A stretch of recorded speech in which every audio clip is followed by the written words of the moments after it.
Welcome to the joy of coding. Hello, and welcome to episode 86 of The Joy of Coding. Yes, episode 86 of The Joy of Coding. Hello, my name's Mike Conley. We're going to be doing some Mozilla Firefox hacking stuff today. I'm actually going to be writing a little bit of Rust, which you may have heard of. And today is kind of a special episode because it's also the first one where I am live broadcasting across 3 different streaming services. So normally I broadcast on Air Mozilla, and I figured out recently how I can broadcast to Twitch, which is quite popular these days, and YouTube Live. So now I am cross-streaming across Twitch, YouTube Live, and Air Mozilla. So there you go. I think I'm all over the internet at this point. Hooray! So hopefully this works. I don't appear to be dropping too many frames, so fingers crossed. I hope everything keeps working. I feel like I've kind of stuck it together with a bit of spit and glue, but I think it's gonna work. Fingers crossed. Anyhow. Okay, so let's figure out what we're doing today. What are we doing? Okay, well, first of all, let me share my screen. Whoop, whoop. Here we go. So today is January 11th. Just a reminder that no plan survives breakfast, even though I kind of know what I want to do today. Who knows? Things could go horribly wrong. The Twitch stream or the YouTube stream or all of the streams might go down. Who knows? And I might just spend the entire hour and a half dealing with that. Maybe, maybe not. We'll see. We'll just take it as it comes. So this plan, while it's just kind of a rough idea of what I'm hoping to do today, or might draw from in order to have work, I might not get all the way through it. I might get sidetracked. Who knows? We'll see. So that's just a little reminder there. No plan survives breakfast.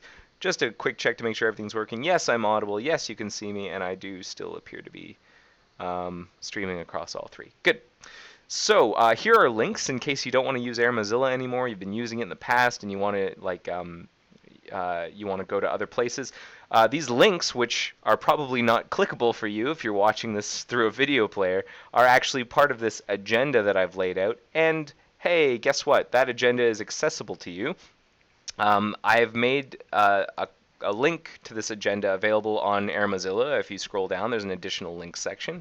If you're watching this on YouTube Live, there is a, I believe it's, what's it called? Yeah, just the video description. I put a link to the agenda there as well. And on Twitch, let me just, let me make sure that I put it up on Twitch. I'm pretty sure I did, and if I didn't, then I can do that. I'll drop it in the chat. I don't think there's like a place I can put links, but I'll drop it in the chat. I think that will work.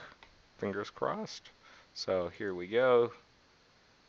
Hang on, just dropping into the chat. And then you can click around and look at the links. And that will also instruct you on how you could potentially join the, if you want to join the IRC chat where I happen to be. I mean, I can see the Twitch chat. I won't be paying too much attention to it. If you happen to talk to me, that's okay. I might see it, I might not. But if you want to connect on IRC, that's where I will probably, I'll have more luck seeing your messages.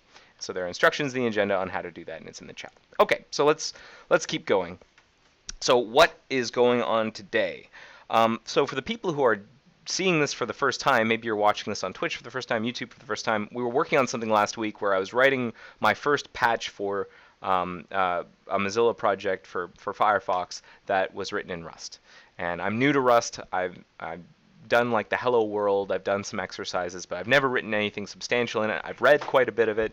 And last week we spent a lot of time reading through something called the IPDL parser, which is a rewrite of something that was originally written in Python, but now it's being written in Rust. And I'm going to try and contribute to the IPDL parser. And if you want an explanation for what is going on with the IPDL parser, like what is it, what's the point of it, why do we even have it, why are we rewriting it in Rust, reminder, there was a big explanation about IPDL parser last week. So you can go check that video out and maybe come back to this one. I don't know how you want to do it, but I've put the link here in the agenda, which will then synchronize. If you're looking at the agenda, just reload the page and the link should be there now. So you can kind of refresh your memory on what the IPDL parser is, and suffice it to say, this week we will continue to contribute to it. And if that goes well, if we end up getting blocked there are some other things that we can work on.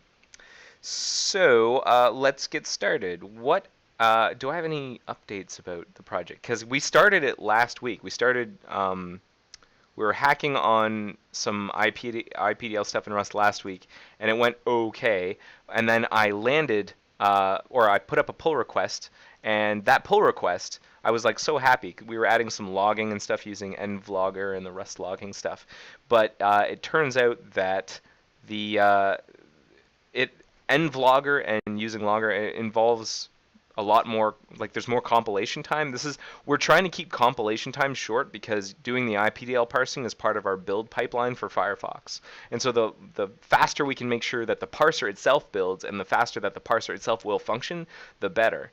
And adding the logger was actually putting a bunch of weight on it, and it ended up being that there were some edge cases and complications I hadn't considered. So the pull request was dropped. I learned a lot. I'm not upset that the pull request wasn't taken or anything, but it suffice to say that the patch didn't go in. I'm looking for the power adapter for my laptop. Hold on just a second. I just realized that I have not plugged my laptop in.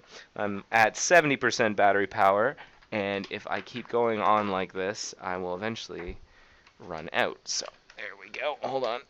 Sorry about that. A little unplanned excursion behind the computer. And sitting back down. It's a little tight in here with this green screen. I'm getting old. Okay, anyway, let's get down to business. Writing some Rust. So I'm going into my projects directory, IPDL parser. And I'd started to... So what are we doing today? That's what I should answer. So last week's patches have been mothballed. Probably won't ever land due to it adding too much time to compilation. I should spell correctly. Time to compilation, as well as other issues that were brought up in the pull request, which I will now link to in case you want to read up on that pull request. I think it was pull number 8. You can read up on the discussion that happened in there. I just ended up backing down. There are bigger fish to fry. So what I'm going to be doing today is I'm going to be writing some tests for the IPDL parser and like building a kind of a test framework for it so that we know whether or not the parser is working. And as it develops, because it's still a very fluid project, we're still porting a bunch of stuff. We haven't even started generating any C++ from the IPDL that comes in, because that's what the parser does. It takes in this like special language that Mozilla has developed called IPDL, and it will spew out C++ headers and source code so that we can then build into Firefox. And I'm kind of rehashing what I talked about in the last episode, but that's used to do the communication between processes. IPDL, I believe, stands for Interprocess Definition Language or Interprocess Protocol Definition Language. Let's just quickly see. Interprocess Communication Protocol Definition Language. Woo! What an acronym. So that's another handy link. I'm gonna put that at the bottom here, so you can read up on what IPDL is here. It shows you the language, and then we're parsing the language and we're spewing out C++. So let's write some tests. The good news is that the old IPDL parser that was written in Python also had some tests, and some of those tests we can actually use straight away because they were just these IPDL files that it made sure it could parse correctly. They were kind of like smoke tests. It didn't test whether or not it generated the right C++. It just made sure that the parser didn't choke on the IPDL that went in. And that's at least a place to start. So that's what I'm thinking of doing today. But the other thing I want to do is, what did I want to do? I'm going to undo all of my changes that I'd done in here. I made some changes. I'm just going to throw them out. I can only hear your voice, but there isn't your screen on. Oh no! On Air Mozilla, you can't see my screen. Uh-oh, uh-oh. Uh-oh, is it broken? Oh no! Oh no. Hold up. Air Mozilla. Oh no, is this... This was supposed to be working. Undo. Ah! 1 second, 1 second.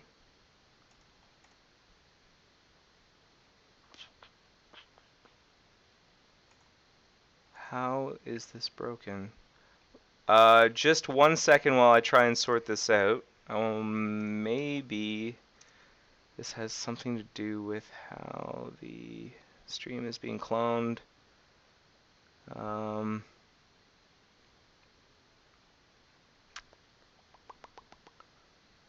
Let me just check the other ones to see if they're also misbehaving, because then maybe that would be the explanation, and then I should just whoopsie daisy.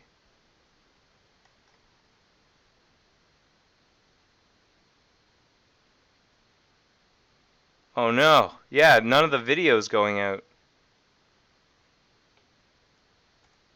Oh boy. Oh no, it's just, oh, there's some video. Yeah, okay, so YouTube is getting video. YouTube is getting video. That's good. And Twitch, is Twitch getting video? Oh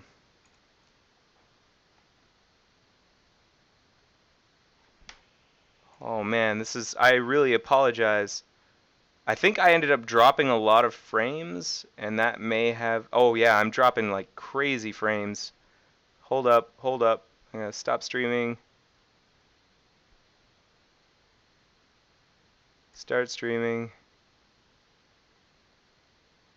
How about now? Is it working yet? Please start working again. This might be just me having a bad piece of luck with the repeater. Again, this is like untested stuff. If this ends up being like the worst, I might just kill the Twitch and YouTube live streams. Oh man, please work. Please work. This might this might be mostly me dealing with RTMP today. Hopefully not. Okay, Air Mozilla, I appear to be showing up. Hopefully that continues to work. Twitch, I am now showing up again. And YouTube. What about YouTube?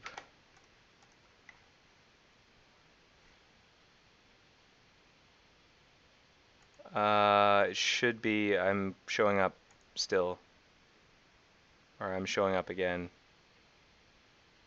Hopefully. Hopefully. Okay, so I'm going to go back to the chat, see if people are still complaining about problems. Let's see, is it Twitch just went down, Twitch is working, YouTube stream is offline. Holy smokes. Okay, so alrighty folks. Sorry about all of this. A lot of this multicast stuff is untested on my part beyond a few basic tests. This is the first real road test. If it goes down again, please alert me by saying my IRC nick to draw it to my attention, and I'll deal with it. Worst case scenario, I'll fall back to the old way of broadcasting, only to Air Mozilla. Thanks for letting me know it was busted. Okay, so let's try and keep moving. Sorry about that. So what did we just do? I just reset a bunch of changes that I'd had, like some half-baked changes I'd made that I didn't want to keep anyway. So I got rid of those, and now what I'm going to do is if I look at the git log, I've got one commit on top of Andrew's stuff, which was to bring in some of the IPDL files, the test files from Mozilla Central, where the Python-based parser is. So I brought in those files. And then what I'm going to do actually is I'm going to check out master. I'm going to pull or git fetch macrate master, or git fetch macrate is what I'm going to do. Pull in all of macrate stuff, and then I'm going to pull mcrate master here, fast forward, and then yeah, I've got all those nice mcrate commits, and I'm going to check out tests again. I'm going to rebase on top of master. So nothing too tricky there, but basically I just took in a bunch of changes from mcrate and rebased my one change on top of it. Now let's make sure we can still build. We'll use cargo build, and in the meantime I'll open up my editor and we'll start looking at some stuff. So let me close some things I don't need. I probably should have done this beforehand. I'm sorry. Close. I'm just going to close all those things. Don't need any of that. But here in the main.rs file, this is where I'm going to be working. I still don't have syntax highlighting in Sublime Text 2 for Rust. I'm probably going to have to just bite the bullet and buy Sublime Text 3 because apparently that has the Rust syntax highlighting. But I'm going to be flying without a net. It's like that's the name of the game today is streaming without a net and coding without syntax highlighting, at least for Rust. So what are we doing?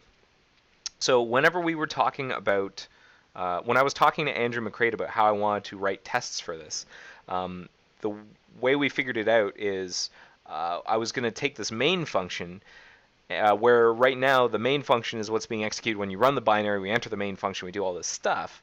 And a lot of this stuff actually kicks off what we want to test. So I'm going to abstract the stuff from the main function out into another function, which I can then call for my tests, so that I don't have to call the main function. I just call like this sub function. That's a discussion I had with McCrate, I believe, here in automated tests. This is the issue I'm working on, by the way. So for reference, here I will add a link there. So we are writing some tests. And here McCrate said that, oh, where did we have this discussion? Oh, maybe I had it here in my initial pull request. So I will, and the initial pull request still a work in progress. The initial pull request is right here. Sloppy link, bam. And here we said splitting out a new function is the right way to go. Makes sense to have a somewhat higher level interface. I'm actually going to copy this. I'm going to create a new note for my active bug. This is a GitHub issue. I'm going to call it IPL parser. How do I like to do this? I don't usually use GitHub, so this is like a brand new format I guess I'm going to put in for my Evernote. So create some automated tests. And this is from this is a quote from Andrew McCrate. I will quote him here. So put it like that. So that's my note here, and I can keep moving. Still working, everybody? Still working? Everything's still okay? I'm a little paranoid now. I want to make sure that everything is still hunky-dory. Are we still streaming? Am I dropping frames like crazy? No. I've dropped like 4.2% of my frames so far. If it really starts spiking, then we'll keep we'll come up with some kind of solution. Okay. So how is my Rust build doing? It's done. The build finished. There were a bunch of these debug warnings, or just warnings in general, compiler warnings. We're ignoring those for now, I guess, and we'll deal with those later. But it still builds, so that's the first test. Does it build? And thankfully with Rust, that's actually a pretty good test that what you're doing is probably correct. So we're going to write a new function that does a lot of the stuff. The function is supposed to do what? Make it take include ders and file names as arguments, and then the return value would be something like a result. So in Rust we have these result, I think they're called monads, result monads, where the result will be in the success case the AST, but and in the error case it'll be probably some message of what went wrong. So let's do that. We're going to create a new function. We're going to call it Yeah, we gotta pump up my font a little bit so you can see it a bit better. We're gonna create a new function. We're gonna call it execute, and it's gonna take a include dirs and file names. So include dirs is a vector of path buffers, and I think I've seen this pattern. Just sort of laying it. I'm new to, again, I'm new to Rust, so I think I can do it. Yeah, that's how I say what it'll take. So it's going to take, and I can call it include dirs. And then it's also going to take a file names vector. File names. File names is also a vector. What's interesting, and I didn't fully understand, is it passes include dirs by reference, but it passes file names. I guess it will copy it. I'm not sure if that's what that means, but like we're passing one by reference, and for the other we're not, and I find that strange. And I wonder if that means I have to change how I define how include dirs is coming in. Yeah, I think I have to use that. Yeah, I have to use this. I can just use this exact signature. File names, that's what I'll do. Bam, and then the return value is going to be some result.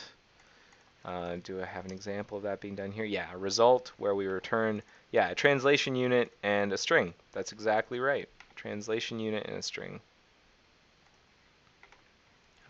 So result, I think that's how that works. Translation unit string. Now, do I have to import translation unit from anywhere? I guess I will put that up here. I only need translation unit.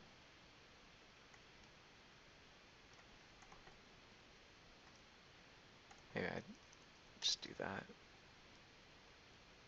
So we're gonna get a translation unit back or a string.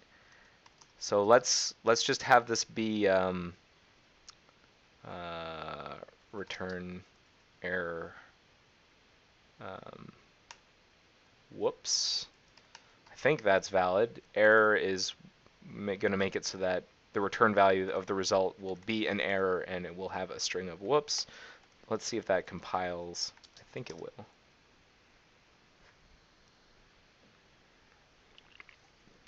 The Rust compiler is still a little bit slow for me. Whoops, doesn't like it. Expected a struct. Interesting. Maybe whenever I do new error, let's look at the canonical example, or like let's look at a good example of returning an error. I'm gonna look inside the servo project, because I bet they do this all the time. To owned. Do I have to do it that way? Error, return error to owned. Return error. That might be how I have to do it.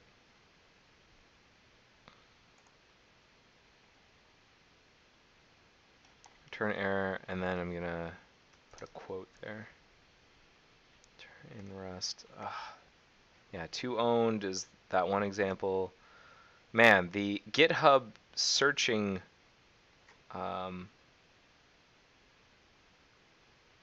search feature is not amazing. So let's try that. To owned. It's kind of weird.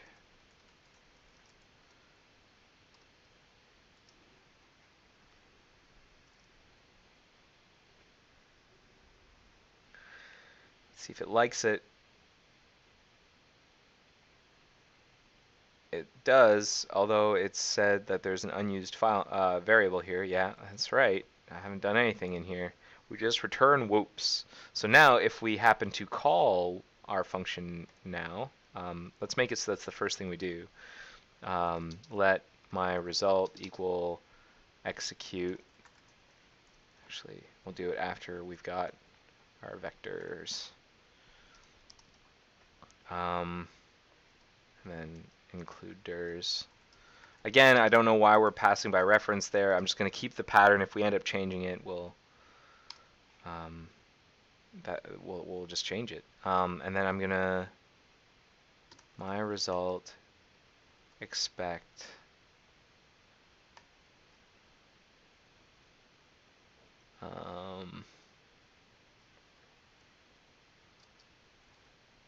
this is how I can say if you got a success result, assign the success result, which will be a translation unit, to what I'm binding the variable to. Otherwise, panic.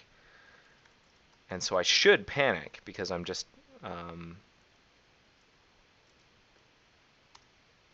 because I'm calling the binary, and that binary calls their function. The function returns an error right off the cuff. Oh, it doesn't like the use of a moved value. Value is oh, so we've moved the value.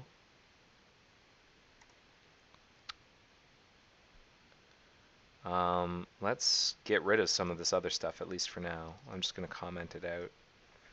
All I'm trying to do really is just test whether or not my function is doing what I want it to do, which is to return an error. I'm just trying to build my confidence. I know this is all very simple stuff.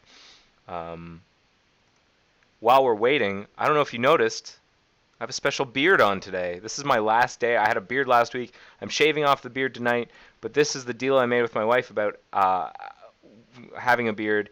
She was all on board, but she said, when you shave it off, I want to make it a monkey tail. And so I said, okay, that's a deal. And so this is what I got going on. This is the monkey tail, and I biked to work today with this, and I will bike home today with this, and it's actually a lot of fun, this shape on my face. So finished building. So let's run our binary. Target debug, and then it should just be IPL parser, and then I'm going to pass some directory test. I've got this like test IPDLs directory, and then I'm going to pass a file of like pblob. And then it panicked, so that's exactly right. It panicked with whoops. That's what I wanted it to do. It should have panicked right because of this, and so panicked at panic, and then whoops. So that's good. This is all expected. We're working as expected. So good, good, good. Now what we want instead is we're basically wrapping parser parse. That's kind of what we're doing here. So instead of saying parser parse for maybe twos,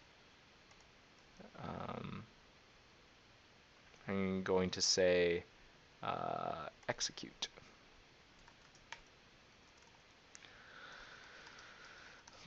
There's file names, and then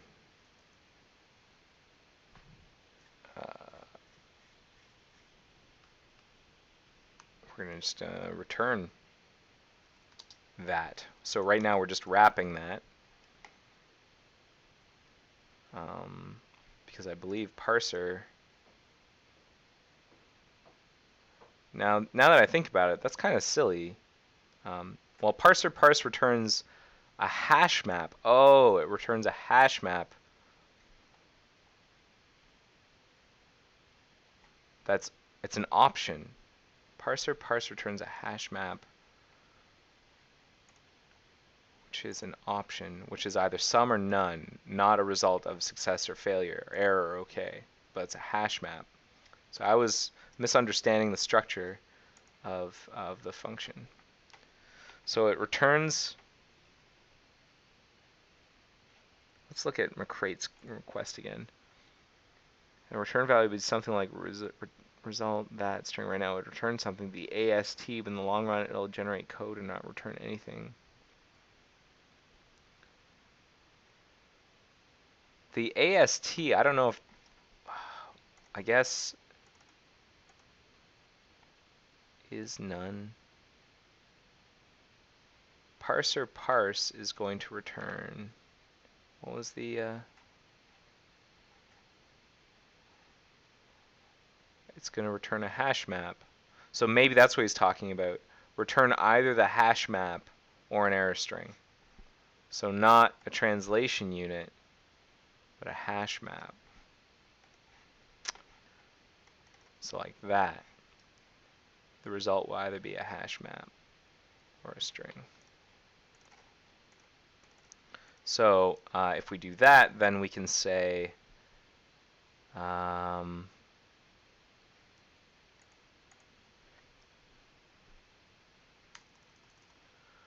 let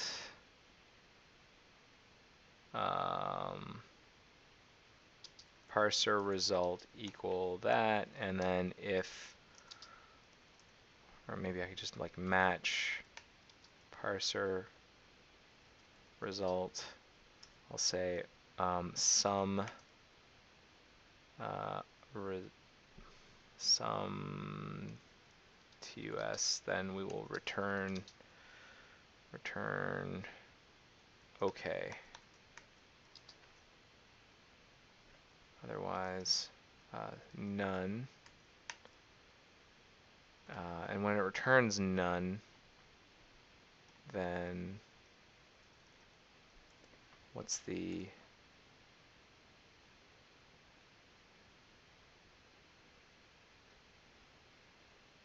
return none. Looking for a match on none. Rust none match. Just looking for an example to base off of. Sure, standard option, that looks good. None, so none. Okay, gotcha. So none is just like a thing. It's not going to be past some item. We're going to return error did not generate an AST. That's sort of a silly error message, but that'll do for now.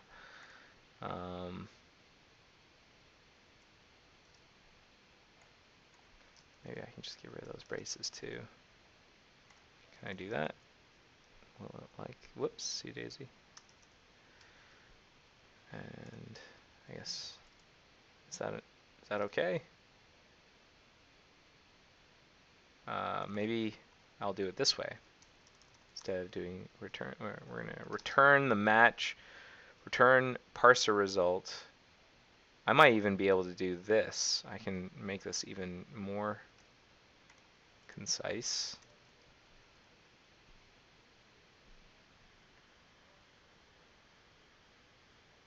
Let's see.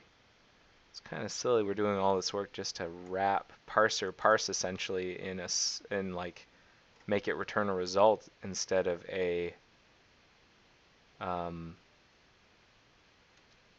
actually, yeah, this is kind of silly. Why are we having this separate function in here and not just like directly testing parser parse? Because that's probably just better. Why have the next level of indirection here? Okay, let's do that instead. I've thought about it, and I think I'm going down a rabbit hole. I'm gonna undo some of my work here. I didn't do anything too crazy, so I'm gonna reset again. Because I think the tests that I've started to write here, smoke test, which I believe I can just do like extern create parser.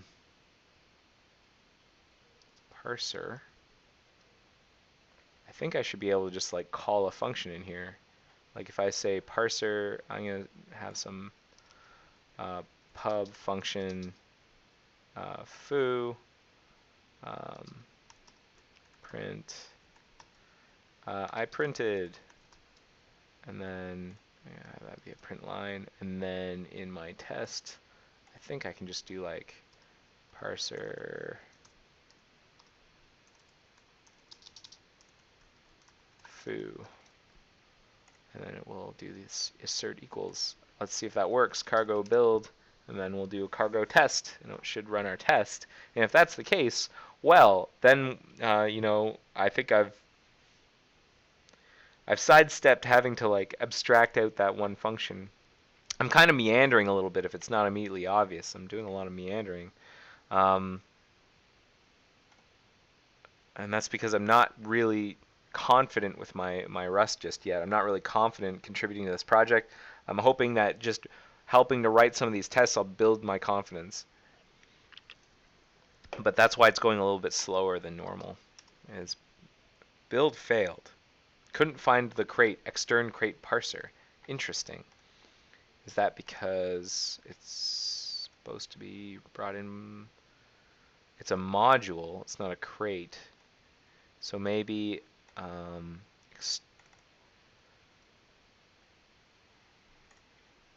Rust test crate module.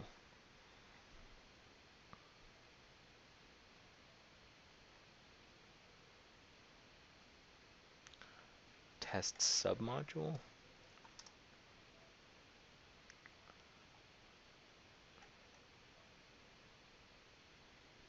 Just looking at what's the right format for testing a submodule. Module bar. Oh, maybe it's that's it. Module parser. Is that really just it? If I bring in the crate pub mod parser.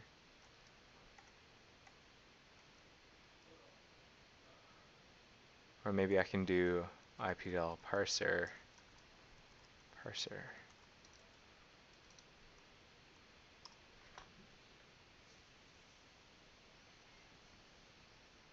Oh, you know what? I shouldn't have.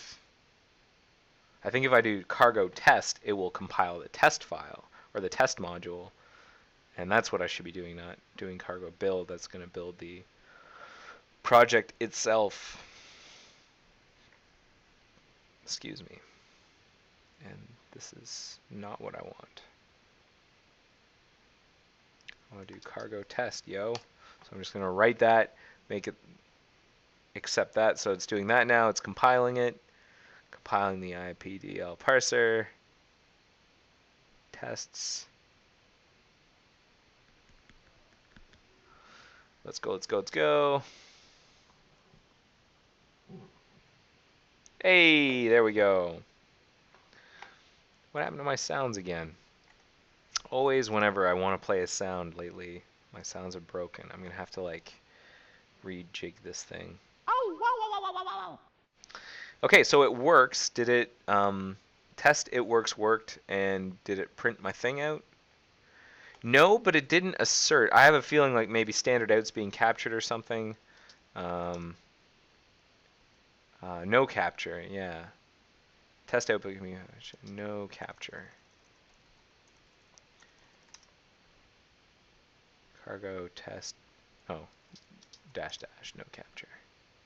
I printed, yay, there it is. Okay, so we are calling into the parser. That's good.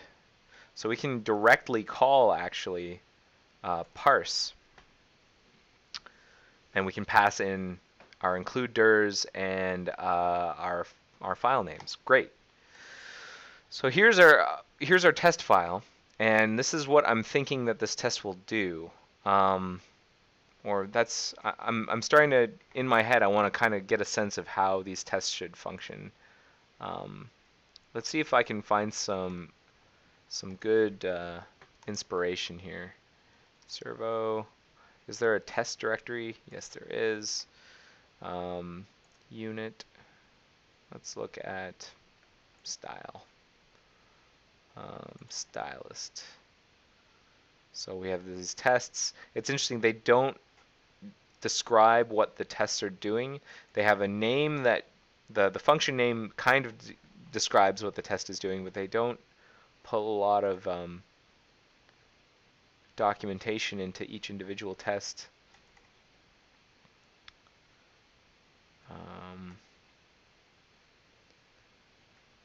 And then they have sub-functions as well. That's interesting. Function check. So you have in this case, you have a function called test mq malformed expressions, and then you have the sub-function called check malformed expression. That's interesting. So what we're going to be doing is we're going to be looking in the OK directory, and we're going to look for all the OK file. We're going to be looking for, well, we're going to basically be doing what the Python version of the test does. And let's take a look at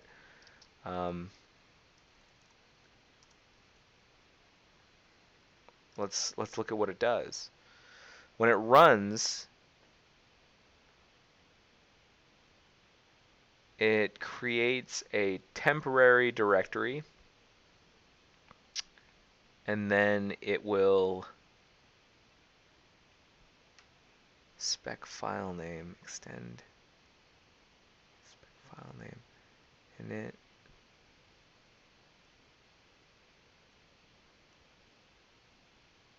Finally, for root, there's going to remove all the files and completed error exception. Okay. IPDL compile.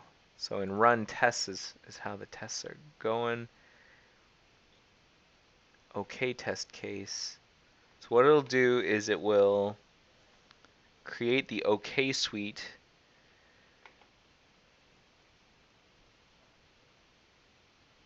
And then we'll add a test. IPDL argv. What's IPDL argv? It was an empty array.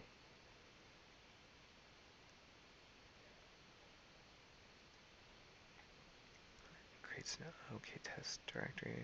And then the arg is sysarg.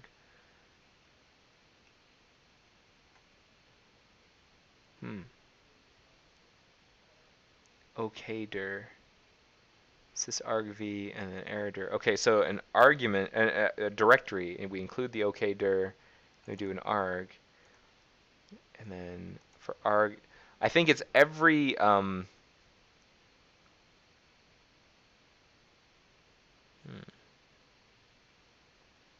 error tests.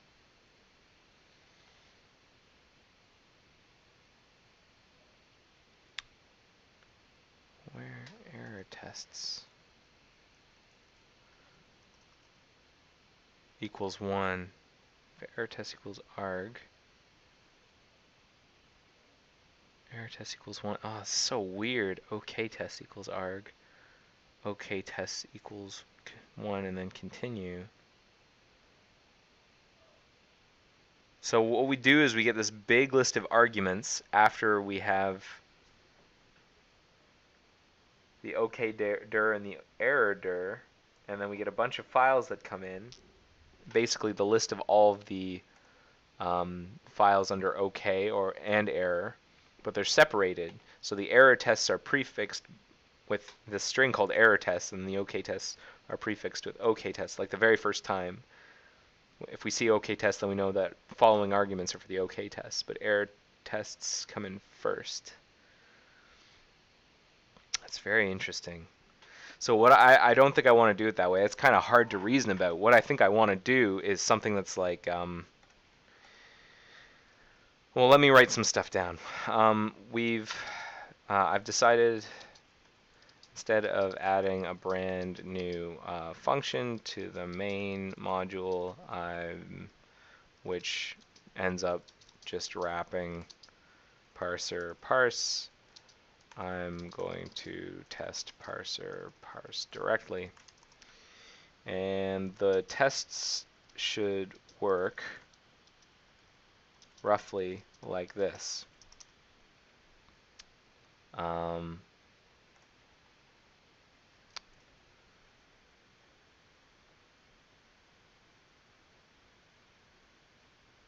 We need to, for some directory, given some directory, the files in this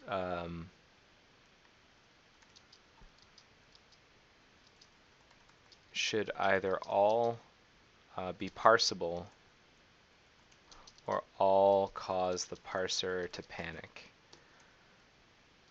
or return none or something. I need to figure out what that's going to be.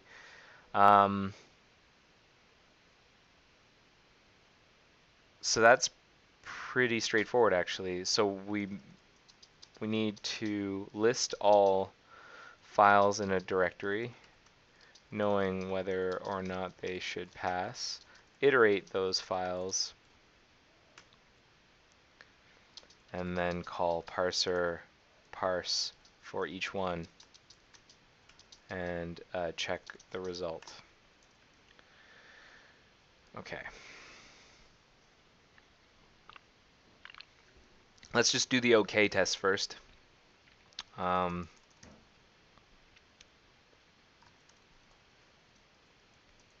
So the first thing I need to do is figure out how I can iterate or do some basic file I/O. I need to determine, I need a list or a vector of all of the IPDL files in the OK directory. Rust get directory lists. So there must be like an I/O library. So here's a Stack Overflow question. Ooh, there's a standard FS. Standard FS. Reader. Hey, that sounds like exactly what I want. Rust standard FS. I'm going to look up the documentation. Here we go. Oh man, apparently I'm dropping a lot of frames again. No, no, no. Disconnecting and reconnecting. Hang on.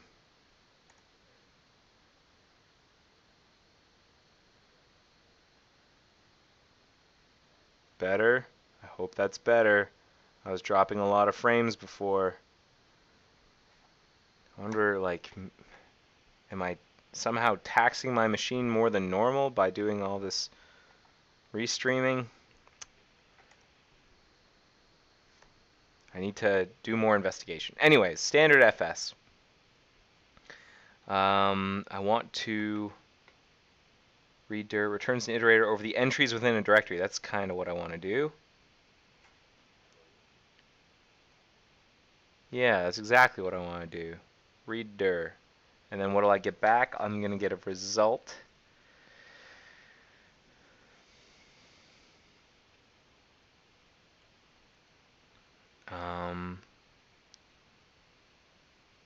IO result.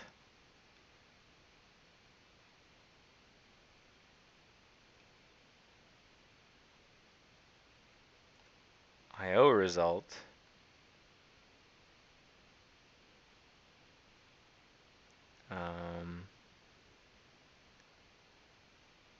Can you switch the bubbles and IO result to its caller?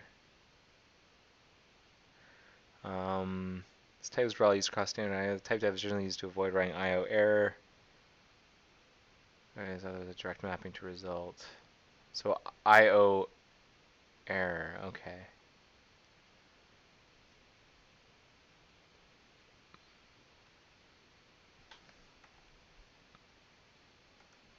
Gotcha. Gotcha. So we're going to get back an IO result. And we're going to get T. What's the success case?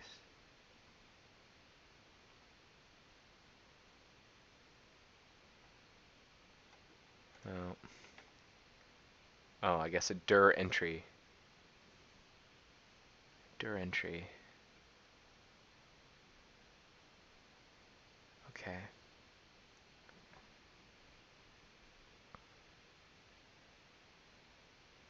So,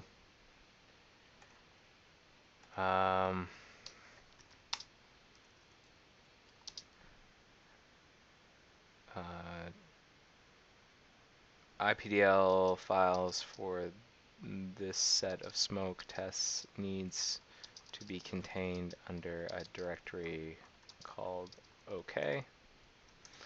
And then we're going to get our big list. So what is it? Visitors, read dir, fs read dir. Hang on. In try, what is try? Try exclamation mark. What does that mean? Try the macro. Matches the given result. In case of the OK variant, the expression has the prefer using try. This building language is more system than try. It's a standard method for error propagation. Try then performs conversion using from. This provides automatic conversion. Similar return try can only use in results. Function that return result. For matching result together with converting downstream errors. Okay. What happens if... Oh, I guess if try doesn't work, then if we get an error, it will propagate up through my error. Write all. My error from implement from IO error, my error from error. I gotcha. Which wraps. Okay. And function OK test doesn't return, doesn't have a return value, so I don't think I can use try. I've got to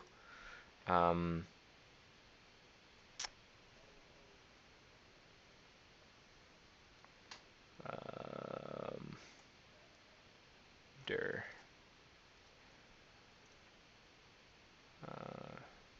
entries equals fs read dir expect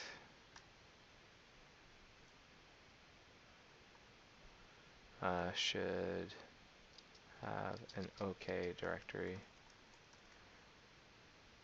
and then we're gonna put that in quotes. Okay, and then I should probably declare this let entries, and then I'm going to loop over them for entry in entries. Let's just try printing all of the files. Let's do that one first. So what have we got? We've got a dir entry. What's a dir entry? Dir entry, can I just get like the file name? File underscore name. If let OK entry.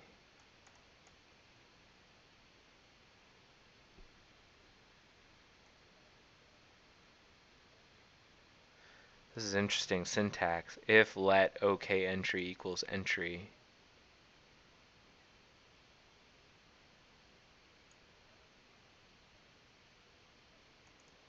Entry. Okay. For entry and entry. So this is basically the pattern I want to use.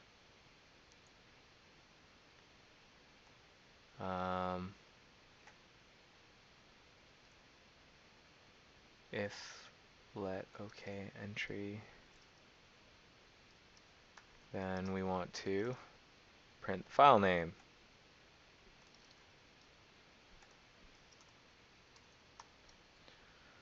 So this should print everything under the OK directory, I think.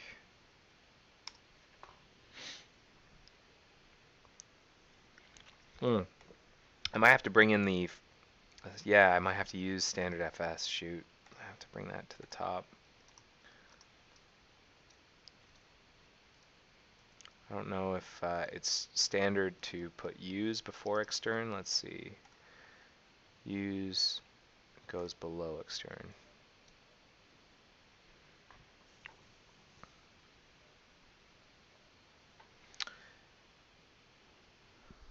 And I also don't know what the could not compile. Warning. Unexpected close delimiter 15. Entry and entries. Right. I was sorry. I had Python brain. That should be an open parens. Curly parens. Open curly parens. How are we doing? Are we still dropping? Holy smokes. Yep, we're dropping lots of frames. Again with the dropped frames.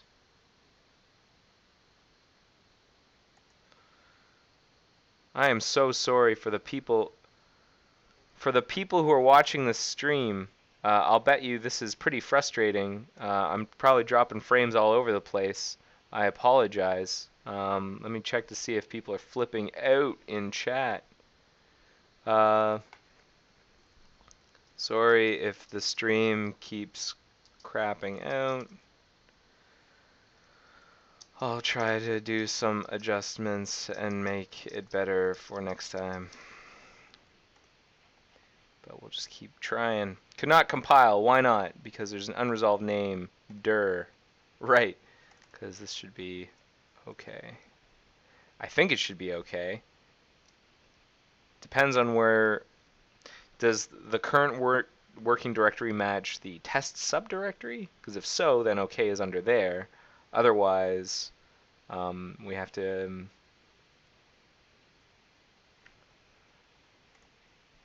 maybe do some other stuff. Rust testing file IO.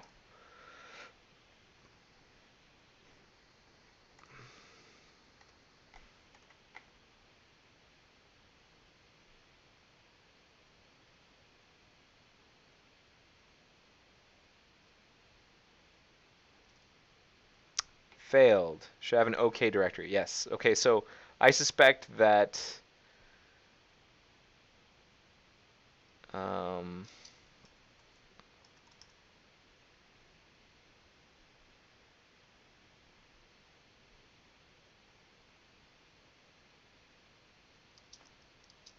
yeah, when we run it, we don't actually get access to the files. Shoot.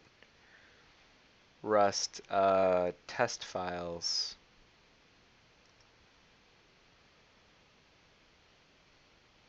How to organize tests. How should they tests be organized? How to access export functions. Rest test image files. Maybe there's like a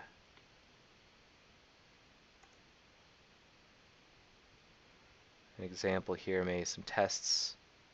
Yeah. Here's the Piston game engine is here, and the Piston game engine has a bunch of images that it uses, I think, for tests.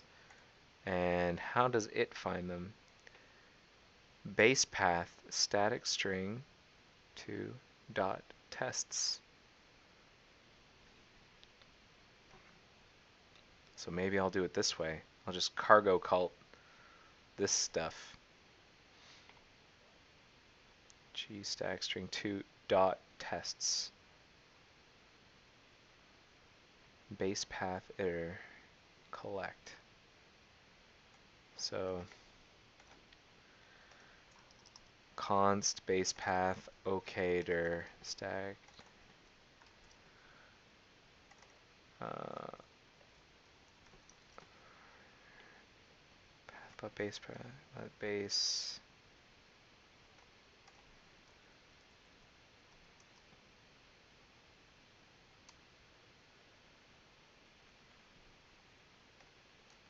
base clone. So base comes in.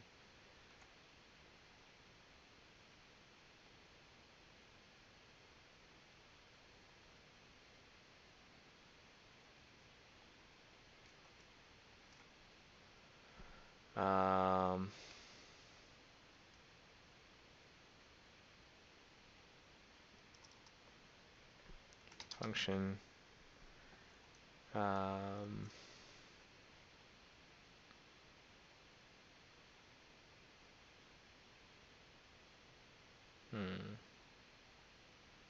well, let's not prematurely optimize, I guess. Base equal path buff, base path iter collect, so that's gonna jam these two together. Dot and tests, I guess it'll put the platform specific slash between them, and then we've got this base string or path buff, and then we're gonna push let path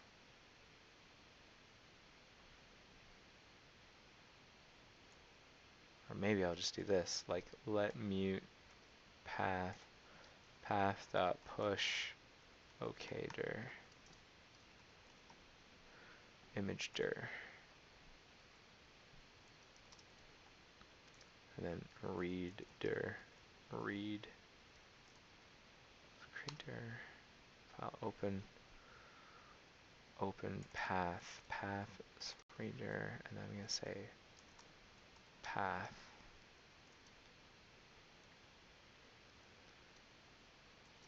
So let's see if it likes that. Cargo test. I wonder if there are things. Oh, nope, doesn't like it. Expected one of. Oh, yeah, path push is not something that we let.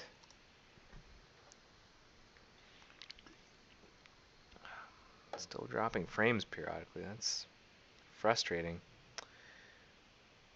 And then error here, path buff, undefined or not in scope. Okay, path buff. Okay, I guess I have to bring that in. Use standard path buff.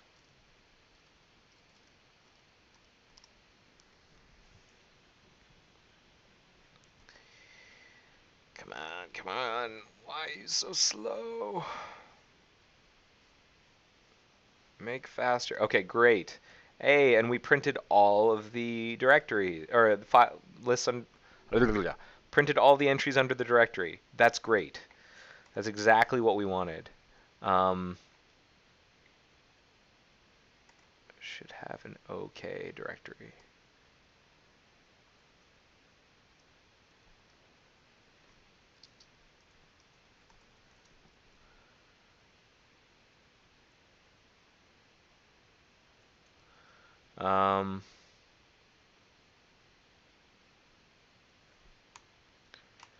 So what I'm going to do is instead of printing,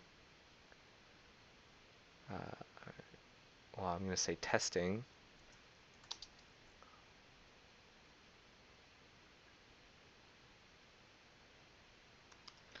Then I'm going to do parser, parse.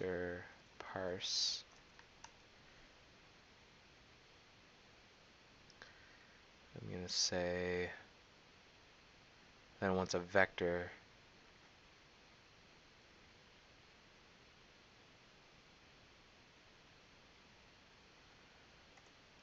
a path buff, okay.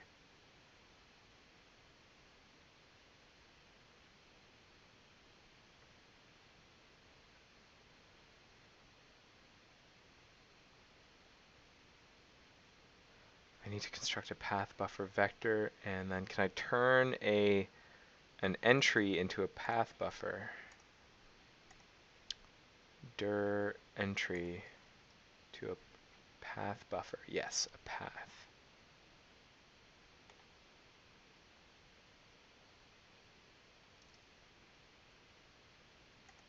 Parse.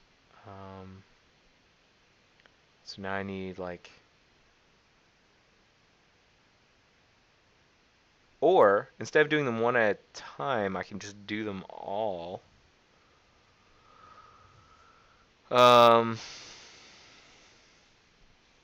I kind of want to do them one at a time, at least for now. So vector, we do this over here. We will construct a vector.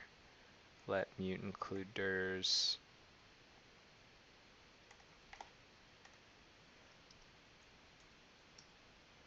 And then include dirs, push, and then path buffer.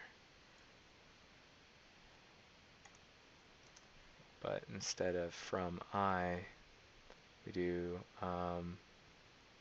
path.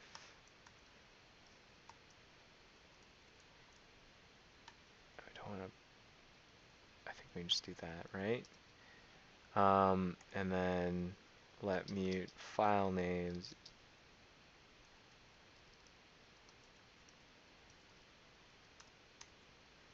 Vec new file names to push entry.path. And then parse include dirs file names. Let result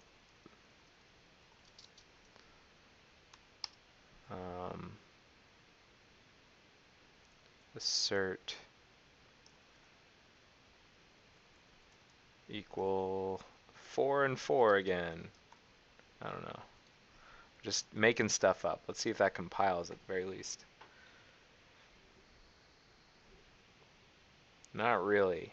Let result expected one of dot. Oh, forgot a semicolon there. That's annoying.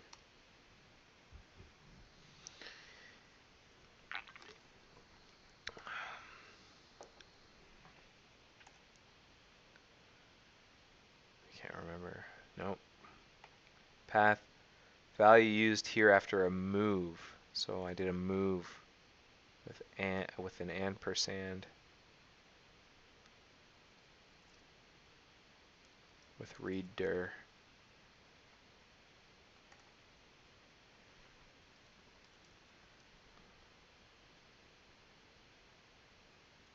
Maybe I shouldn't. I should just not do it that way. Do it that way.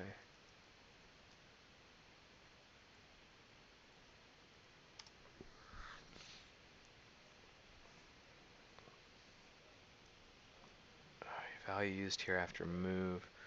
Move occurs because path is type pathBuff does not implement the copy trait, so we can't use the copy constructor. So we have to pass by reference like that. So then, can we clone it like that? PathBuff. Clone. Yes. Good.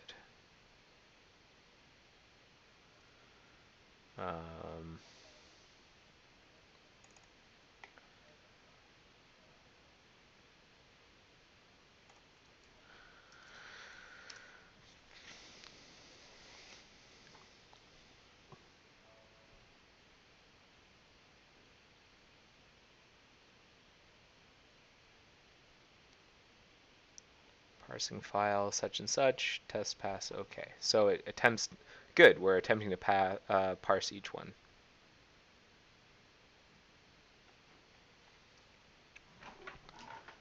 Good. Now we can take the result and do something with it. So, what does the piston test do? Action test, it will like assert equal. We'll do assert equals, but what about over here?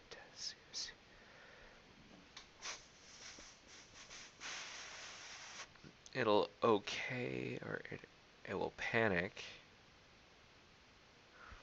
What are some test macros? Rust test macros.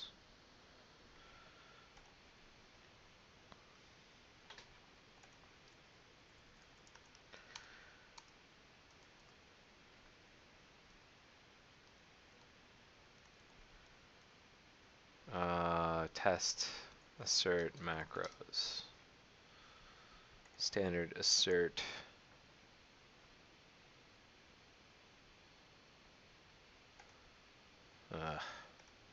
Just get kicked around. Standard assert core assert equals.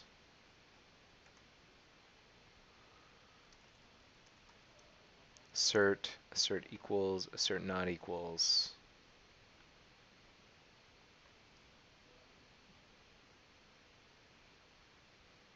Can we do like assert okay? Not Reddit, servo, assert okay. Does that work?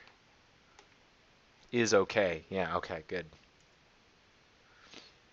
Assert result is okay.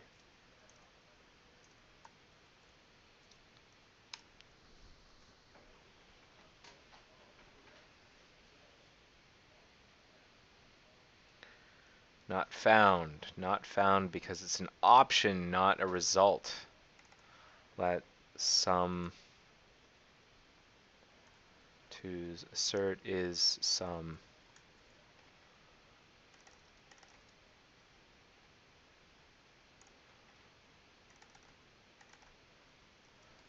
Is sum. Assert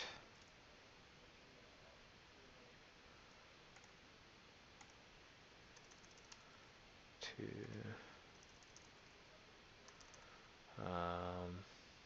yeah. I'm getting pinged. I'm getting pinged. Hey, live hacking right now. Can I ping you back in 20 minutes? Test failed. Panicked at assertion failed. 2 is sum. So we parsed some of them, and then here we failed because of compositor.ipdl. Okay, so we're running, we parse, we test, we parse, we do all these assertions, and then for one of them we failed. So that's good. What we should do next is make sure that we're going to disable some tests, and we need to be able to disable certain files. So for example, we've got one here called compositor.ipdl, and and it uses this like thing that we're not going to support called bridges. So I'm going to disable this one. I'm going to rename it to like ipdl.disabled or something. Git move status git add tests smoke test commit add basics for okay smoke test. And then I'm going to cd tests, okay, git move compositor to compositor.ipdl.disabled. So I'm going to make sure that the path does not end with disabled. Path buff.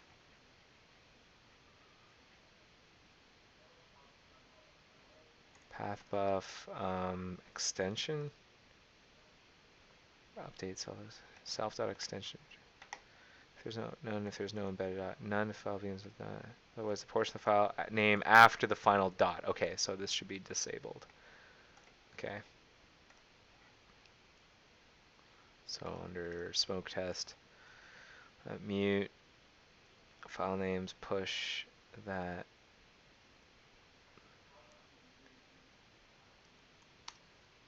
if entry dot extension. Now I have to compare strings. Rust compare strings. How do we do that? I think is it straight up equality to string equal compare as sliced. Compare string as a constant string. Prefer as slice over to string.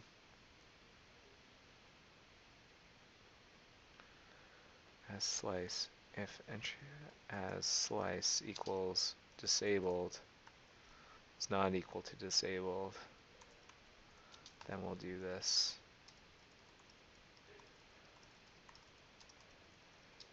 Else skipping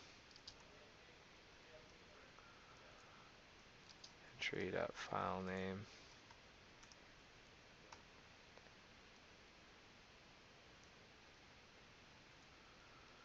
We'll skip it. So for the ones that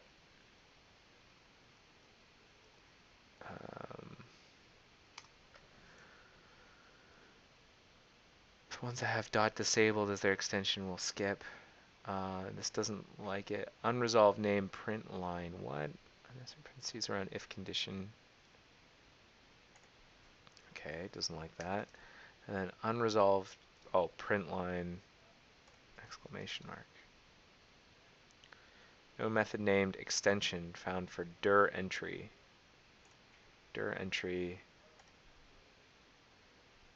Dir entry extension. Metadata.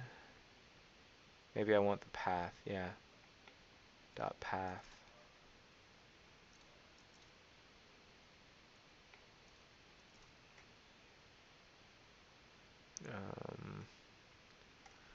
Dot path dot extension.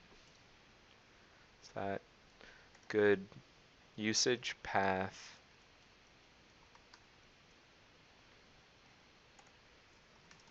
extension. Is that a pattern? Yeah, path dot extension. But it's like path open parentheses. I'm gonna search all of GitHub for this pattern. Actually, there's not a better way. Rust. Language. Rust. Rust. Language. Rust.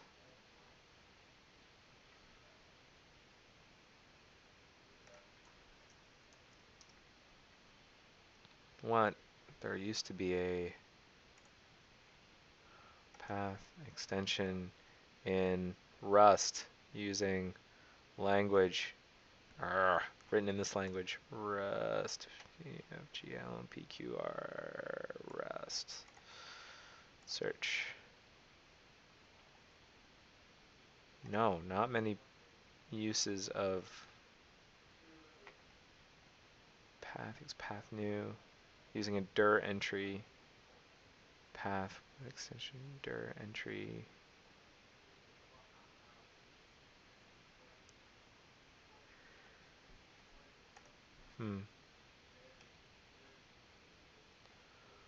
Type. Create dir. Read dir. Is there like a way I can as raf returns?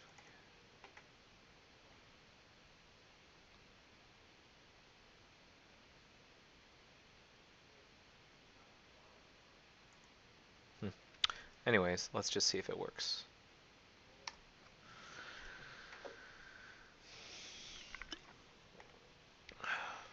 Nope. As slice. Path extension as slice. No method named as slice found for standard OSTer. Standard FFI OSTer.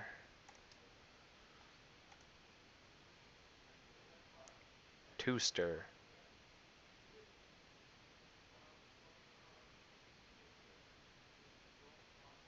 I want to just like compare.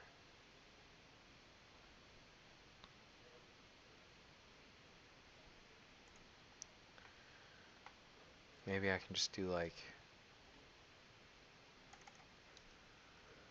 that.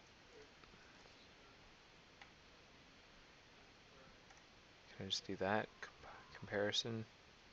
Whoops. Or does it want me to do twoster? Nope. Disable expected enum option found reference. Option. Extension. Oh, dot extension is an option? Dot extension is an option off of a path. It's an option. Shoot.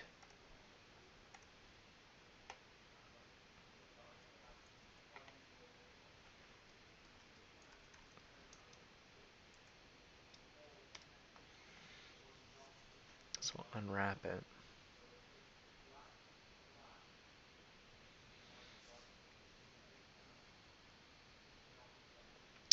Failed on content because of another one. Okay, so that's good. We skipped compositor. That's exactly what we wanted. We're going to do another skip.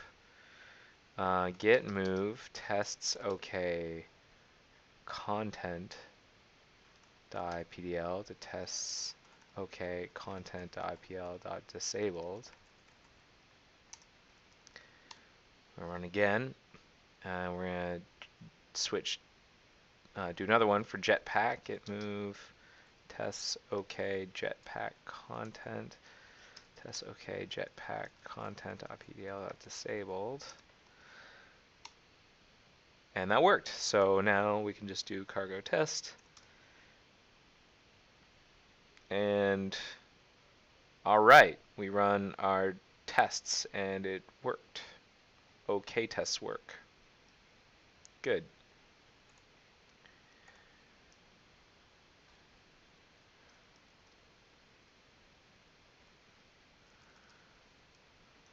I guess we can get rid of that.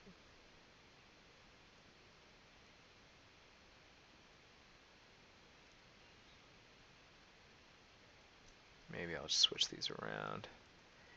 If this equals disabled, then we'll skip it. Otherwise,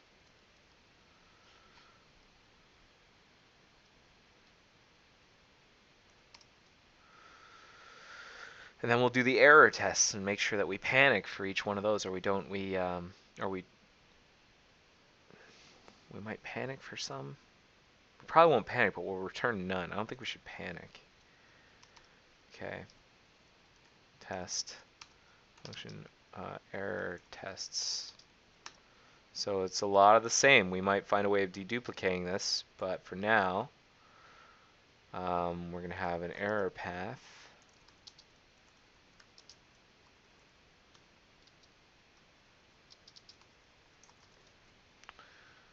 And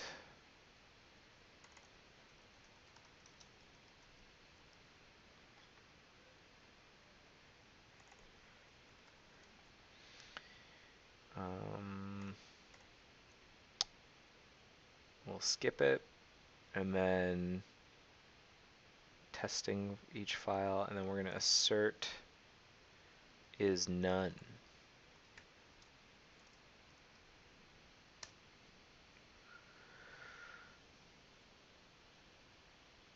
Aborting because it doesn't like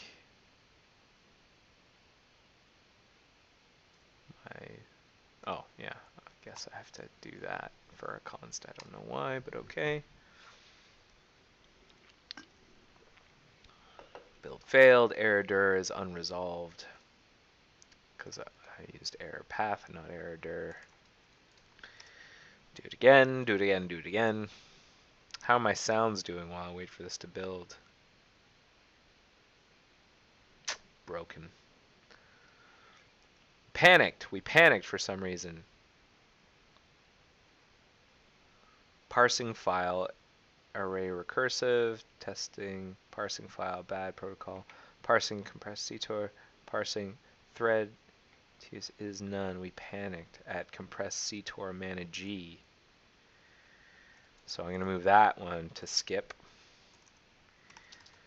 Move tests error compress CTOR man G to tests error compress CTOR mana G dot IPDL dot disabled. I'll run the tests again. And then we're going to do conflict protocol message. Test error conflict protocol message IPL test error conflict protocol message IPL disabled.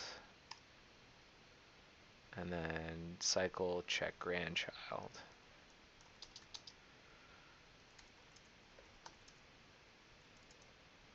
Tests error cycle check grandchild IPL disabled.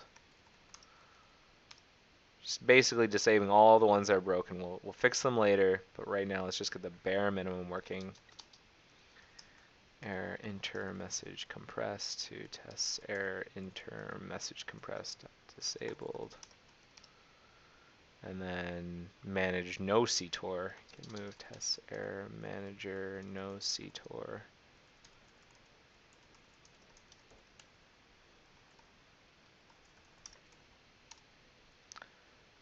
No detour.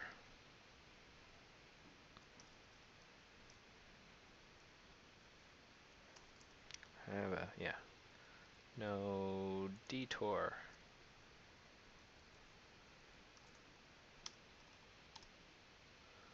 Manage self top level. There's a lot of tests we are disabling for the error case. I guess there are a lot of there are things that are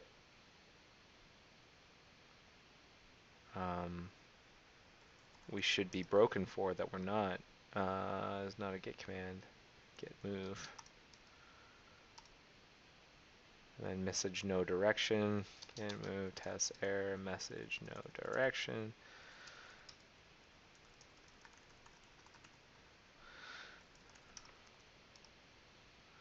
And then multi-man this thing. Test error that. I know this is probably kind of boring. We're almost through. There can't be that many more.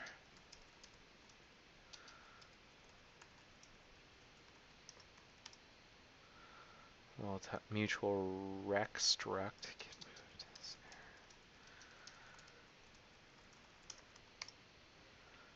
I'll be so happy when this turns green. error.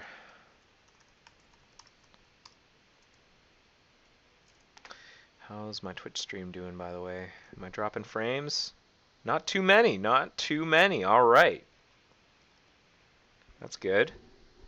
I don't know what was happening before. Glad to hear it.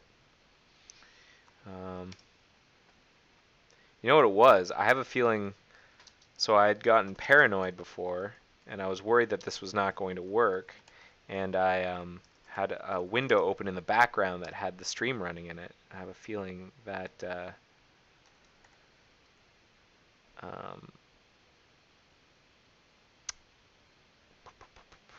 was screwing with things. Git move, test error.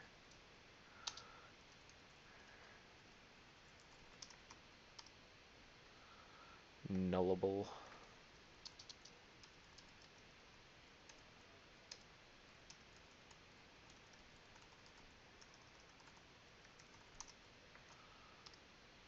And then nullable 2.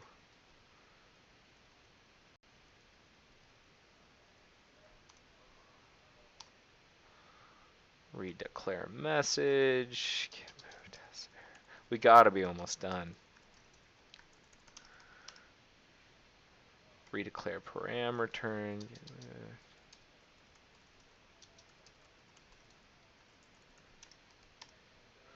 Shmem.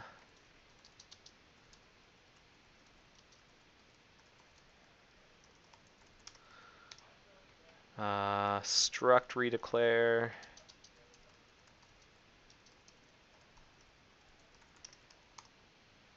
Struct unknown field.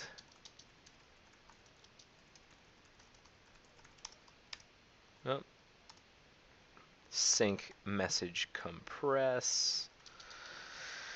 Oh, I could probably have written a script to do what I'm doing for me, but I feel like we're so close now that it would just be less.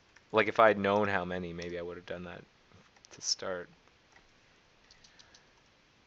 I think I'm in it to win it now.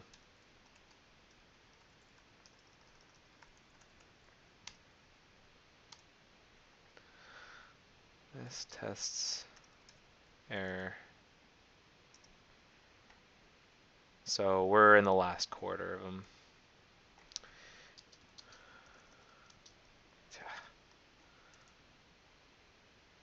Git move, test error, test error. Sometimes when you're programming,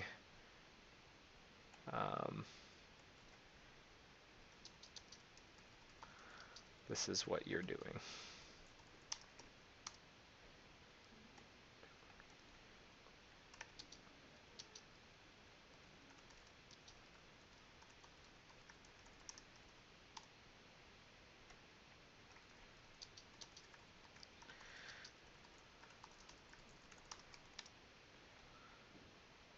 Undeclared protocol, test error, test error.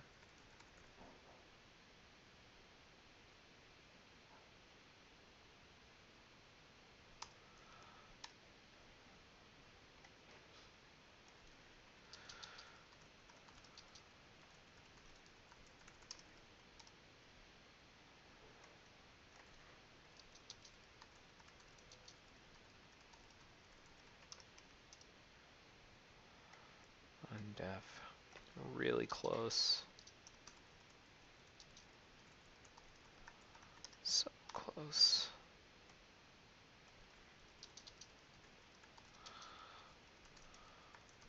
So close.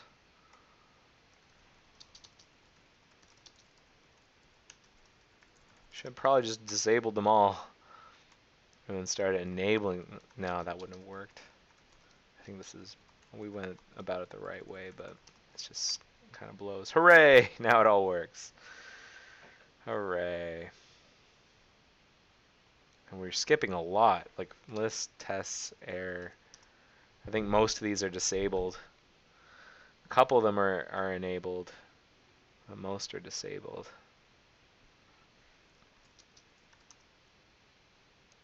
So git add tests okay, git add tests error. git commit disable tests that currently cause us to panic. Git diff. Now, what we've got here is a good start. I feel like maybe there's a lot of duplication here. I wonder if it's worth trying to figure out how we could deduplicate some of this, because for the most part, these two functions are the same. We've got, we're iterating over some path, and then for each item, we do something on it. So I wonder if we should have some function that takes a path, and then we'll yield entries, and then for each one we perform a test. So long as that, it will yield entries that don't have dot disabled. That's what I'm thinking. So here's what I'm thinking. Function iterate enabled files in some path buff, and then we're gonna, how do we do a generator? Rust generators,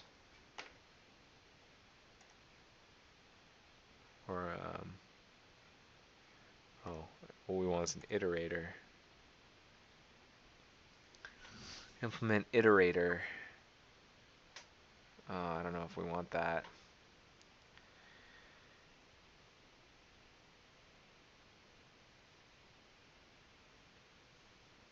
Iterator trait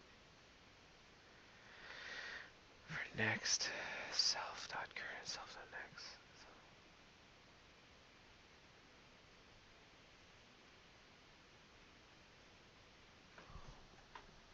Self iterator Fibonacci.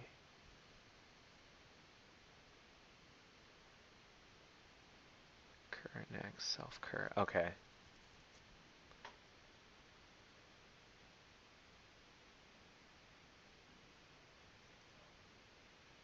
And then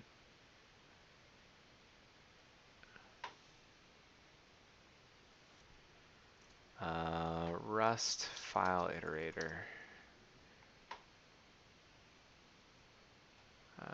Our directory iterator. Reader.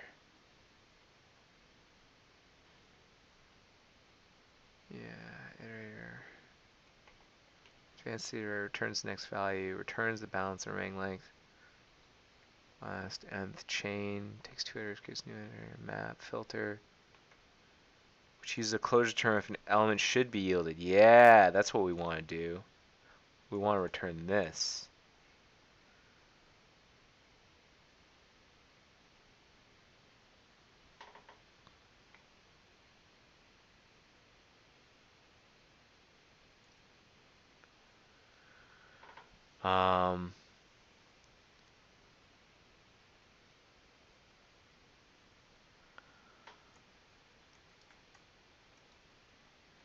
So we'll do that.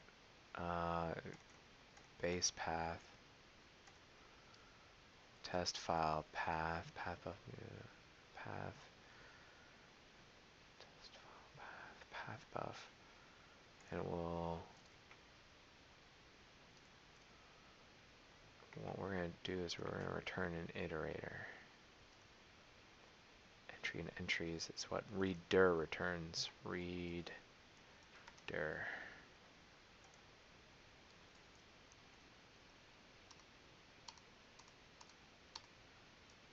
Readdir. Returns a result. A readdir iterator.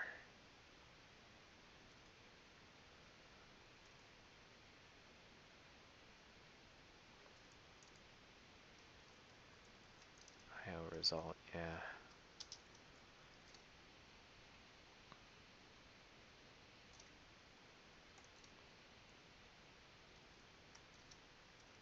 Test file path.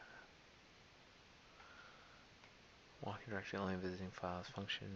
Some callback.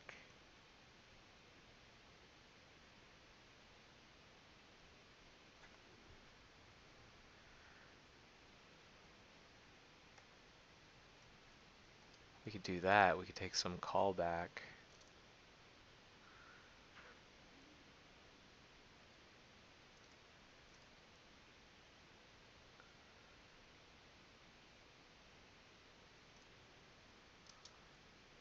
Callback.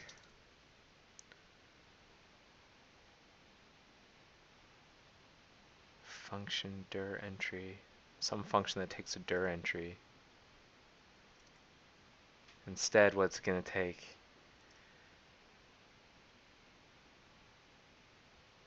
It's going to take some result. Callback that takes as a function that takes some result. No, not a result. It's going to take an option.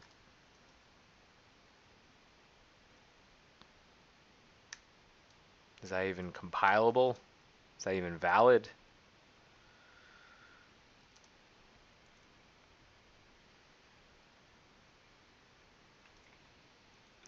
And even if, no, we don't even want to return anything. No return value. Whoops. Because we're going to pass it the callback to run.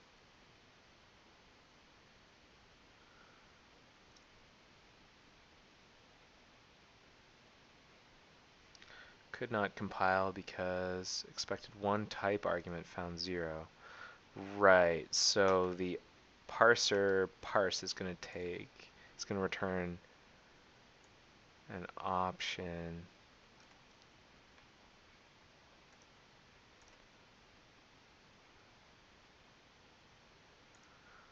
Callback. Option. No. That's not what I want. Yeah, option path buff, like that. Not formatted very nicely. But that's the idea. It's gonna abort failed, or it failed because why? Why?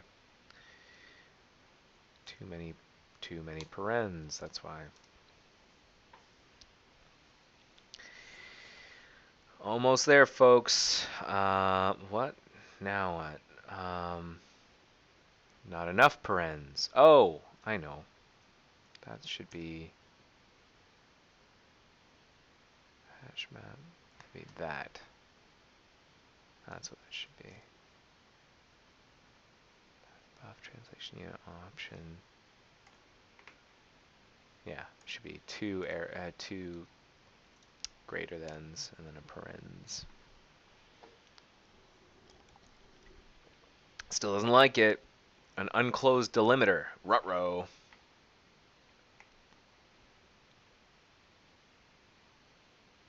This one's unclosed. Oh yeah, I should have a second. Shoot, yeah. There's one here and there's one here, and I need to close that. That's standard error. I make that mistake. Oh, what is wrong with you? Undefined or not in scope. Hash map. Okay. Path buff it knows about. Doesn't know about translation unit. Does not know about translation unit. Okay, so I'm going to say bring in translation unit.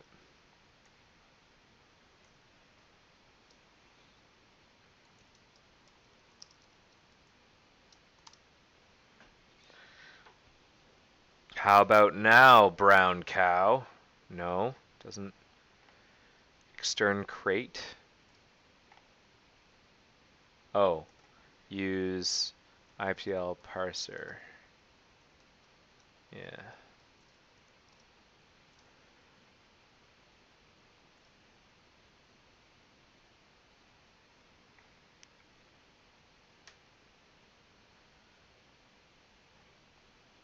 Standard. Oh, it's never heard of hash map before. What? Really? Alright.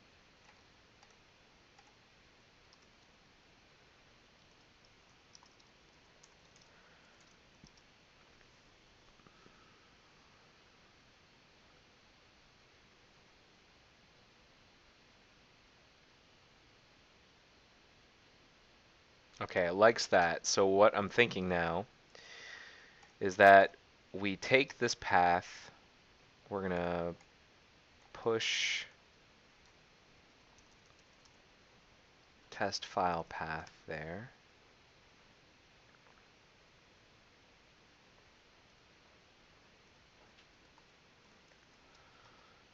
And then we'll create and include dirs.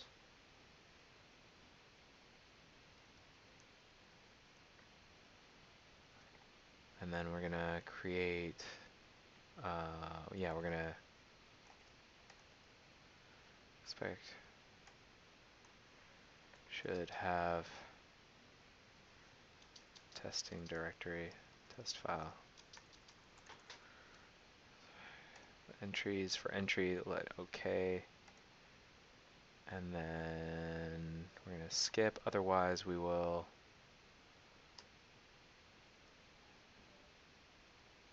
do callback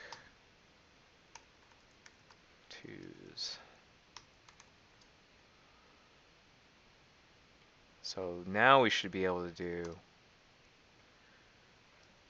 test enabled files, okay dir,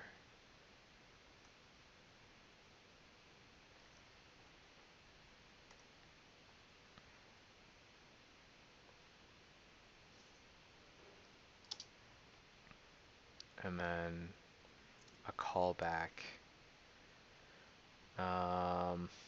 I need an example of passing a callback. How do you pass a callback? I guess it's like the filtering thing. It's like a lambda. Filter, filter, filter. Rust pass callback. Closures.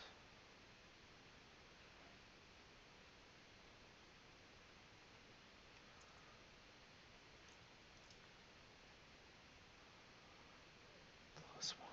So it's like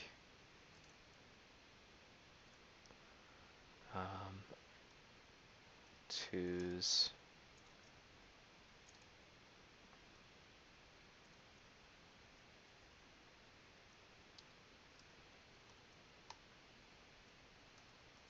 And then we're going to say assert twos is sum. Let's see if that is good.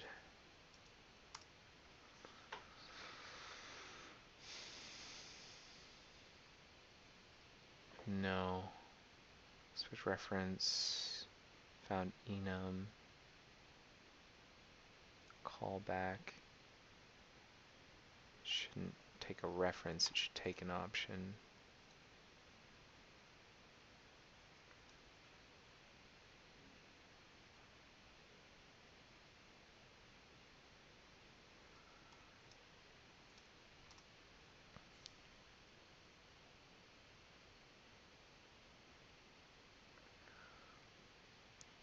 Expected structure, path buff, but found a stir.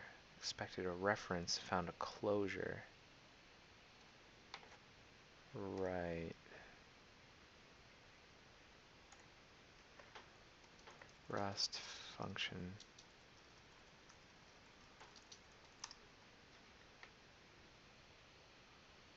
Functions.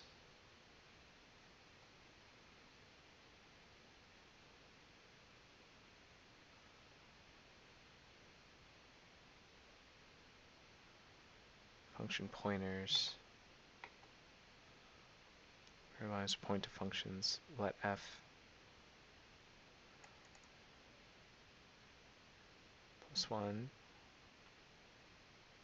Let f equals function.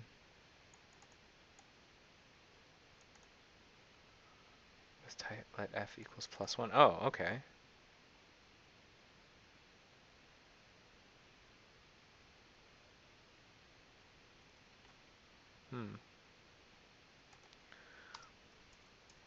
Let assertion equal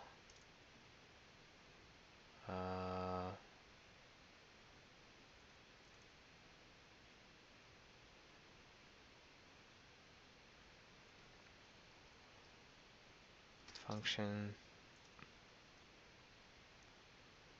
is assert is sum takes some option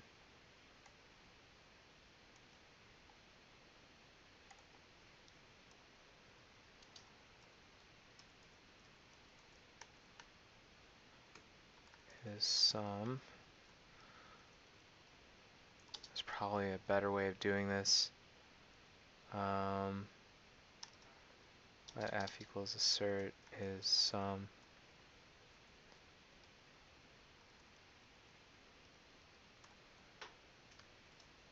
Will that work?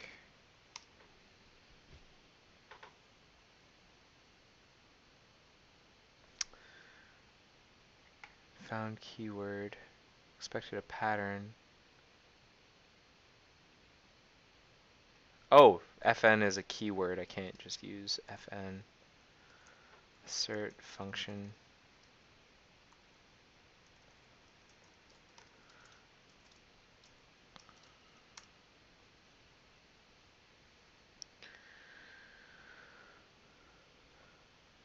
Okay, expected a reference. So maybe this shouldn't be a reference.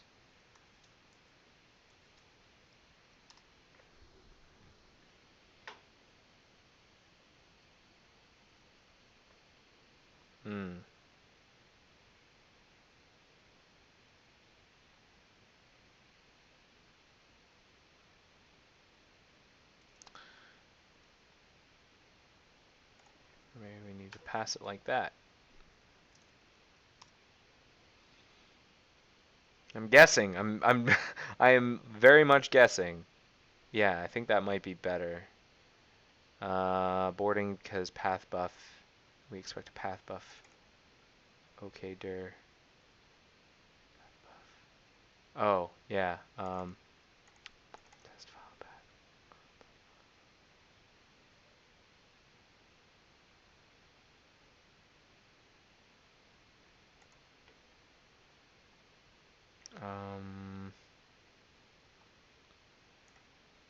What are we doing to before path.push error path?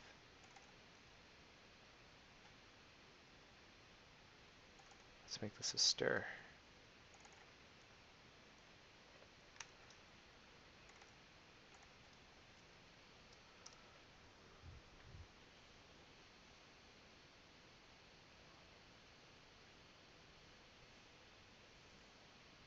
What do you think? Okay, that worked. And that means that we could reduce this quite a bit as well and say,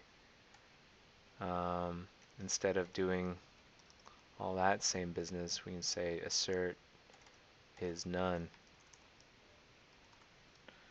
Assert is none.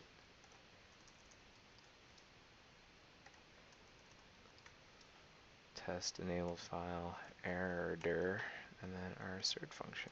And then I think we can get rid of all that. And this should pass. Whoopsie daisy. Unresolved name, that should be error path. We should okay dir. This is very inconsistent. That should be okay path. Should be using path everywhere. Path.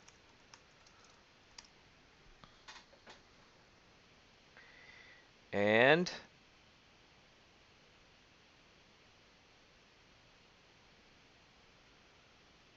all right, that works. So I think we did it. Let's take a look at this thing. Yeah, I'm gonna probably fold this into the other patch. Git commit reduce some smoke test duplication. Whoops, I have to add it. I forgot about staging and git commit. And then I'm gonna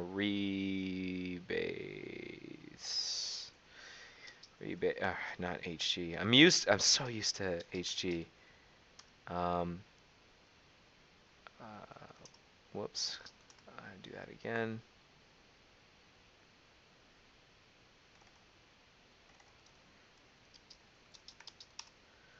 So we're gonna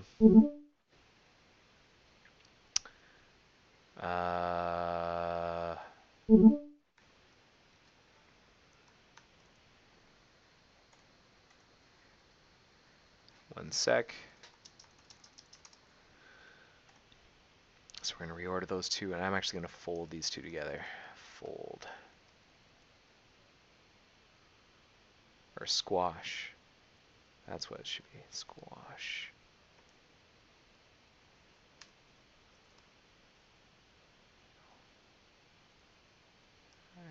Is fix up. Maybe it's better. Fix one squash. Describe this commit's log message.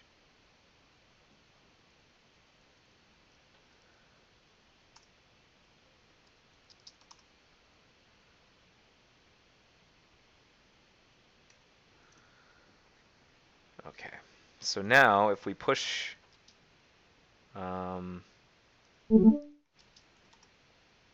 it push I have a feeling it's not going to like the fact that I destroyed some history.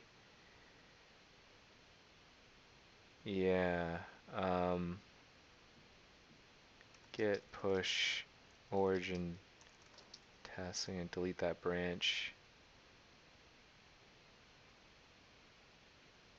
Or git push origin tests colon, is that the syntax?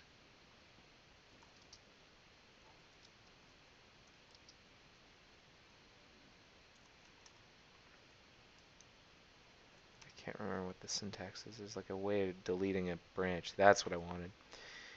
Git push origin tests. Now I will issue a new pull request. And we'll take a look at what I did.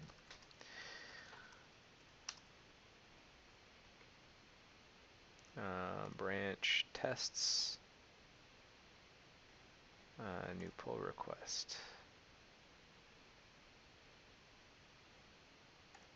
I guess I didn't really... It'd be nice if I could have updated the other pull request.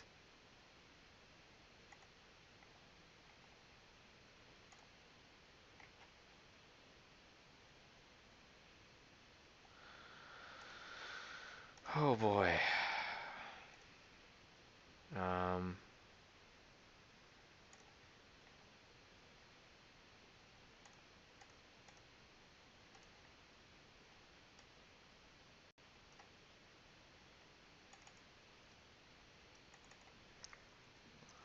I probably should have found a way of updating instead, but I ended up reorganizing some of my...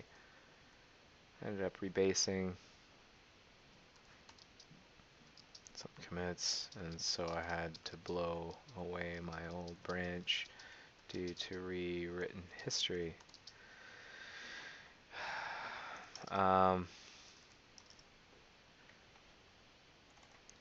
Add automated tests. So this adds, this has a few, has 3 commits. The first one moves all of the OK error IPDL from Mozilla Central over to this repo. The second adds a very simple smoke test framework that runs when you call cargo test. And the last commit disables a bunch of the files that happened to not pass when I ran the tests. I'm hoping we can either fix... My plan is to get either the parser fixed or the tests removed. Parser fixed if failure is unexpected, or the test removed if the failure is expected.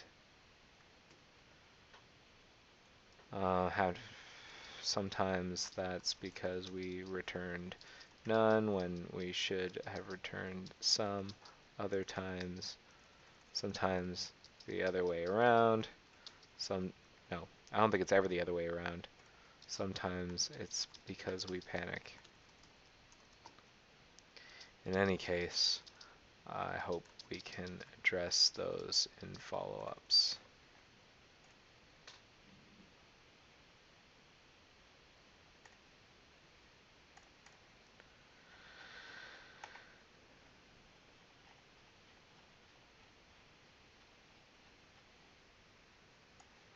So that is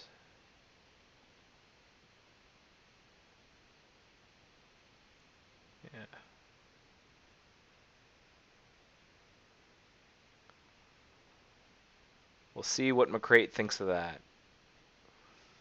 And that's it. Our pull request is up. I've got a new... I gotta figure out how to like do corrections and not lose my old pull request. I think that might just mean that I have to like do fix up commits on top, which kind of blows, but alright. So yay, we did it. We wrote our second pull request in A Joy of Coding for this Rust project. Hey, we did it. And how have I been doing frames wise? I've only dropped 5% of my frames since the last time I reconnected. So thanks so much for watching episode 86 of The Joy of Coding. It was a little bumpy with the multi-streaming. That is not your fault at all. It's probably mine. I just need to reconfigure some things. Probably. I'm going to hopefully get this better. I'm going to try again next week.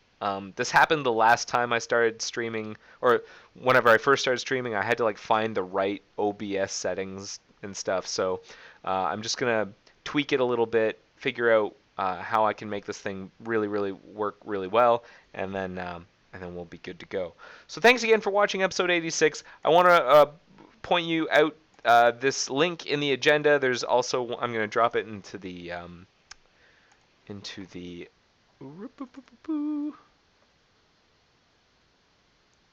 there we go. I just dropped it into the Twitch chat. I'm going to drop it into the it's in the agenda. It's in the Twitch chat. This link allows you to go to a forum that will let you rate this episode. I want to know what you thought of this episode. I read all of the ratings that come in. Let me know what you thought. How did you? Let me know if you watched this stream on Twitch. How was the quality? I heard it was a little bumpy inside IRC, but give me a sense of it in this forum, and I'll use that feedback to improve myself. And let me know if you want to see more Rust, less Rust, other things, more bug fixing, more Firefox front-end stuff, Firefox back-end stuff, C++. Let me know what you want to see.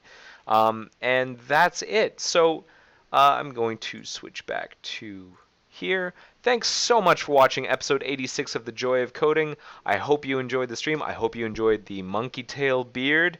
This is a one-time only thing. I'm not sure I'll ever stream again with a monkey tail, but you never know. And I will see you next week. Take care. Bye-bye. The joy of coding. See ya.